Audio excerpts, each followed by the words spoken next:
ഇതൊരു വെച്ചൊട്ടി കഥാപ്രസംഗമാണ്. ഈ കഥാപ്രസംഗം കേട്ട് ഇത് ലൈക്ക് ചെയ്യാൻ മറക്കരുത്. വിദ്യാഭ്യാസം കുറവാണ്.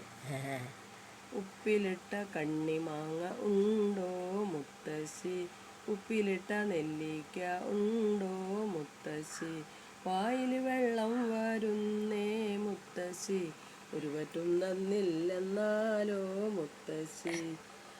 സമയം പാതിരയോടടുത്തിരിക്കുന്നു. മദീന നഗരത്തിൽ എല്ലാവരും ഉറക്കമായി. പട്ടണത്തിന് വെളിയിൽ ആ കൊച്ചുകുടിയിൽ നിന്ന് കുട്ടികളുടെ കരച്ചിൽ കേൾക്കുന്നുണ്ട്. ഉമ്മാ വിശന്നു ചാവാറായി, വല്ലതും തരണം എന്ന് കുട്ടികൾ വിളിച്ചു പറയുന്നു കരഞ്ഞുകൊണ്ട്.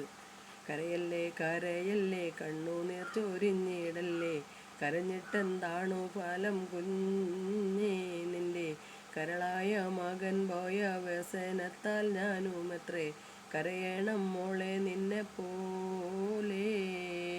കരയല്ലേ കരയല്ലേ കണ്ണുനീർ ചൊരിഞ്ഞിടല്ലേ, കരഞ്ഞിട്ടെന്താണു ഫലം കുഞ്ഞേ, നിന്റെ കരളായ മകൻ പോയ വ്യസനത്താൽ ഞാനുമത്രേ കരയണം മോളെ നിന്നെ പോലെ. കടയാണ് ഇതൊക്കെ.